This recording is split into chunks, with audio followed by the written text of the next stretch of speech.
Hi అండి, నమస్తే. Welcome to Satya's cooking channel. ఈరోజు మనం ఎంతో హెల్తీ అయినా టేస్టీ అయిన రాగి హల్వా చేసుకుందామండి. చాలా టేస్టీగా ఉంటుందండి ఈ హల్వా. అది రాగుల నుంచి పాలు తీసుకొని పాలతోని మనము ఈ హల్వా ప్రిపేర్ చేసుకుంటాం అన్నమాట. చాలా అంటే చాలా బాగుంటుంది. ఒక జెల్లీలా ఉంటుందండి. పిల్లలైతే చాలా బాగా ఇష్టపడతారండి. అది ఎలాగో ఒకసారి చేసి చూపిస్తాను. దానికన్నా ముందు మన ఛానల్కి ఫస్ట్ టైం కనుక వచ్చినట్లయితే ప్లీజ్ సబ్స్క్రైబ్ చేయండి. పక్కనే ఉన్న బెల్ ఐకాన్ని క్లిక్ చేయండి. మరి ఇంకెందుకు ఆలస్యం, ప్రాసెస్ స్టార్ట్ చేసేద్దామా. ముందుగా 1 కప్పు రాగులను తీసుకొని శుభ్రంగా 2 టైమ్స్ వాష్ చేసి పెట్టుకున్నానండి. ఈ కప్తో 1 కప్ తీసుకున్నాను. 1 గంట ముందు నానబెట్టుకోవాలి. తర్వాత ఈ వాటర్ వంపేసుకొని ఒక మిక్సీ జార్ తీసుకొని ఈ రాగుల్ని ఇందులో వేసుకోవాలి. ఇలా వేసుకొని ఇందులో కొద్దిగా వాటర్ యాడ్ చేసుకోవాలి. వేసుకొని చక్కగా మెత్తగా గ్రైండ్ చేసుకోవాలండి. చూసారా, ఇలా చేసుకోవాలి. ఇప్పుడు ఒక బౌల్ తీసుకొని ఒక స్ట్రైనర్ తీసుకొని దీన్ని మనం స్ట్రైన్ చేసుకోవాలి.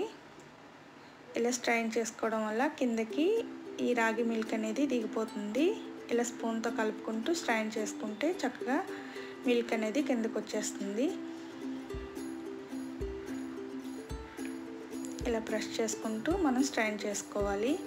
ఇప్పుడు ఇందులో కొద్దిగా వాటర్ యాడ్ చేసుకొని మిక్సీ జార్లో ఇందులో ఇలా ఈ పైన వేసుకుంటే ఇంకా ఎక్స్ట్రా మిల్క్ ఏమైనా ఉంటే వచ్చేస్తుంది అన్నమాట. ఇదిగోండి, పైన పిప్పు ఉండిపోయింది, కిందకి మిల్క్ అనేది వచ్చేసింది. చూసారా ఎంత థిక్గా ఉన్నాయో మిల్క్. ఇప్పుడు ఒక బౌల్ తీసుకొని మనము ఈ మిల్క్ని కొలుచుకోవాలండి. నాకు ఈ మిల్క్ 2 కప్స్ వచ్చాయండి. 2 కప్స్ మిల్క్కి 4 కప్స్ వాటర్ యాడ్ చేసుకోవాలి.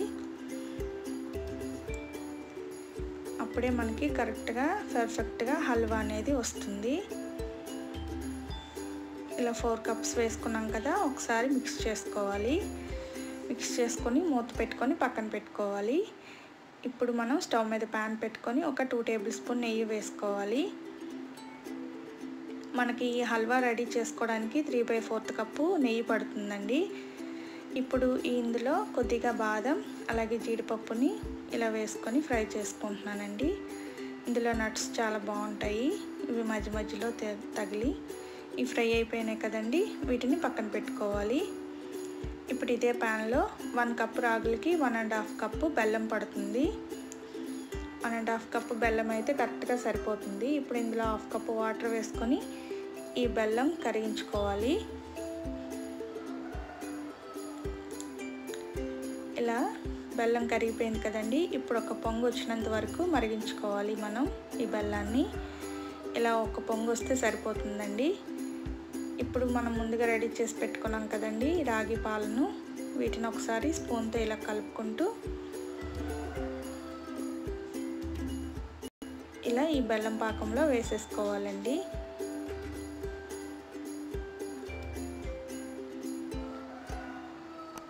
ఇలా వేసేసుకున్నాక ఇప్పుడు ఫ్లేమ్ని మీడియంలో పెట్టుకుంటూ మనము దీన్ని కలుపుకుంటూ ఉండాలండి. ఇక్కడి నుంచి హల్వా రెడీ అయినంత వరకు మనము కలుపుకుంటూ ఉండాలి. కలుపుకపోతే అడుగంటిపోతుంది.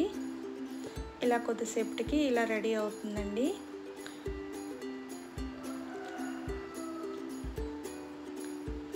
ఇలా కలుపుకుంటూ ఉండాలి. కొంచెం టైం ఎక్కువగానే పడుతుందండి. ఒక 20 to 30 మినిట్స్ పడుతుంది. ఇప్పుడు కొద్దిగా సాల్ట్ వేసుకోవాలండి. సాల్ట్ వేసుకుంటే మనం బెల్లంతో చేసుకునేది ఏదైనా కొద్దిగా సాల్ట్ వేసుకుంటే టేస్ట్ అనేది చాలా బాగుంటుంది. ఇప్పుడు ఒకసారి మిక్స్ చేసుకొని ఇప్పుడు కొద్దిగా నెయ్యి యాడ్ చేసుకోవాలండి. చెప్పాను కదా 3/4 కప్పు నెయ్యి పడుతుందని.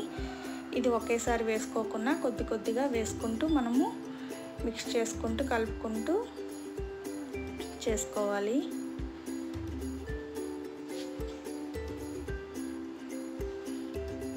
ఇలా కొద్దిగా వేసుకుంటూ కలుపుకోవాలండి. ఈ నేతిలో బాగా కుక్ అవ్వాలి.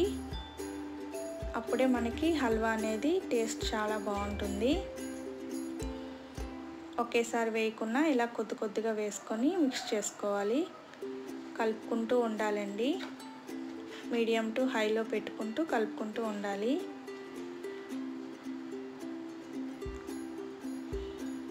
ఇవ్వండి, చూసారు కదా, నేను మొత్తం నెయ్యి అంతా వేసేసాను. ఈ నేతిలో ఉడికి హల్వా మంచి టేస్ట్ అనేది వస్తుందండి, చాలా బాగుంటుంది. పిల్లలైతే బాగా ఇష్టపడతారు. ఒక జెల్లీలా ఉండి సాఫ్ట్గా నోట్లో పెట్టుకోగానే కరిగిపోయినట్లు ఉంటుందండి, అంత బాగుంటుంది. చూసారు కదా, ఇది ఎలా మిక్స్ చేసుకుంటే మనకి రెడీ అవుతుందని ఎలా అంటే తెలుస్తుంది, మనకి ఇది ప్యాన్ నుంచి సెపరేట్ అయిపోవాలన్నమాట. ప్యాన్ కంటుకోకుండా ఇలా తీస్తుంటే చూసారా, ప్యాన్ నుంచి సెపరేట్ అయిపోయినట్లయితే మనకి రెడీ అయినట్టు అనమాట. ఇంకొక 2 మినిట్స్ ఇలా పడుతుందండి. ఇలా కలుపుకుంటూ మనం మిక్స్ చేసుకుంటూ కుక్ చేసుకోవాలి. చూసారా ఎంత ట్రాన్స్పరెంట్గా ఉందో హల్వా అనేది, చాలా బాగుంటుందండి టేస్ట్ కూడా. ఇప్పుడు మనం ముందుగా వేయించి పెట్టుకున్న జీడిపప్పు, బాదం వేసుకొని మిక్స్ చేసుకోవాలండి. ఇలా కలుపుకుంటూ మిక్స్ చేసుకోవాలి. 20 to 30 మినిట్స్ పడుతుందండి మనకి హల్వా రెడీ అవటానికి. ఈ స్టేజ్లో కొంచెం ఇలాచీ కూడా వేసుకుంటే బాగుంటుందండి. నా దగ్గర అవైలబుల్గా లేక నేను వేయలేదు. ఇప్పుడు ఒక బౌల్లోకి తీసేసుకుంటున్నానండి. దీన్ని ఇలా బౌల్లోకి తీసుకున్నాక ఇది కొంచెం చల్లారినాక మనం పీసెస్లా కట్ చేసుకొని సర్వ్ చేసుకుంటే చాలా బాగుంటుందండి. అంతేనండి, ఎంతో టేస్టీ అయినా హెల్తీ అయినా రాగి హల్వా రెడీ అయిపోయింది. ఈ వీడియో కనుక మీకు నచ్చినట్లయితే లైక్ చేయండి, షేర్ చేయండి. మరిన్ని వీడియోస్ కోసం మన ఛానల్కి ఫస్ట్ టైం కనుక వచ్చినట్లయితే సబ్స్క్రైబ్ చేయండి. సబ్స్క్రైబ్ చేసినాక పక్కనే ఉన్న బెల్ ఐకాన్ని క్లిక్ చేయండి. Thank you for watching.